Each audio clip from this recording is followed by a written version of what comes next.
I'm Sven. Welcome to Larian. Come in. Today we'll be presenting you the new Divinity game.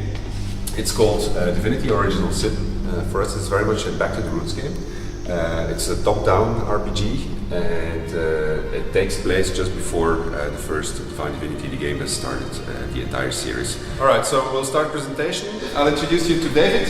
He's the producer for Divinity Original Sin. Hi. And we'll be showing you the game together because this is going to be the first Divinity that's in multiplayer. So you can take a seat.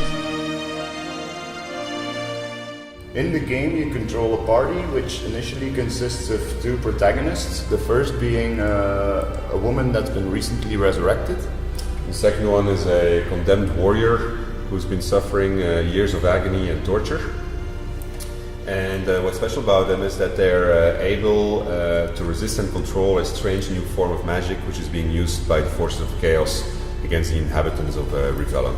We're joined in multiplayer, and in single player you control both these characters.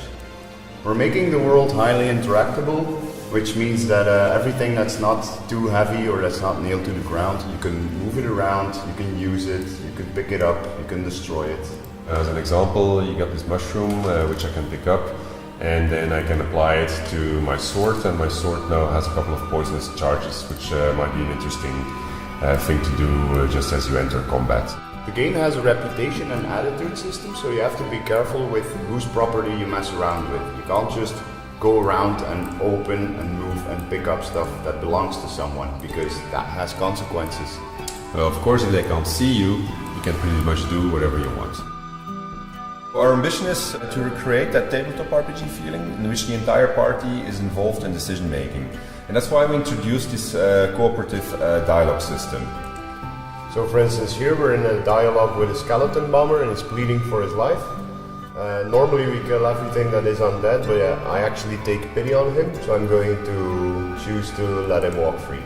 But I don't agree with that. I think he should be destroyed. And so the game is then going to do a stat roll. And in this case, David actually wins the day and he gets to make whatever decision he wants.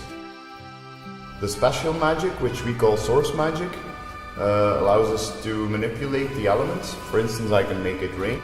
And everything that is wet, I can then turn into ice. The problem with ice is that it's very slippery, and as you can see, that can cause some pain. Combat in Original Sin is turn-based, and here we're dealing with a situation in which two undead pyromaniacs are assaulting me with fireballs. So what I'm going to do is I'm going to summon an ice elemental in the hope that he's going to act as a sponge for me. And I'm going to fire an explosive arrow at one of them. And apparently that doesn't really do a lot of damage, and they shot the ice elemental already. So they seem to be very resistant to fire, so what I'm going to do is I'm going to cast a fireball, but I'm going to aim it actually at the ice. And that's going to turn it into water. And then I can use the water to fire an electricity bolt on it, and then we hit two birds with one stone because they're both electrified. So that should give you an idea of what type of game Divinity Original Sin is going to be. It's a turn-based, top-down RPG. With multiplayer, heavily inspired by the first Divinity, with a large world with many secrets and lots of things to discover. So yeah, the idea is also that we're going to ship the editor together with the game, and it's actually based on the technology that we've been using to make our RPGs over the last couple of years. Players will be able to make their own adventures, they will be able to share them online, they'll be able to play with their friends, and I hope that there's going to be a large community of new stories arising from that. So voila, yeah, I think that's the end of our presentation. Should give you a good idea about what the game is. So do you have any questions?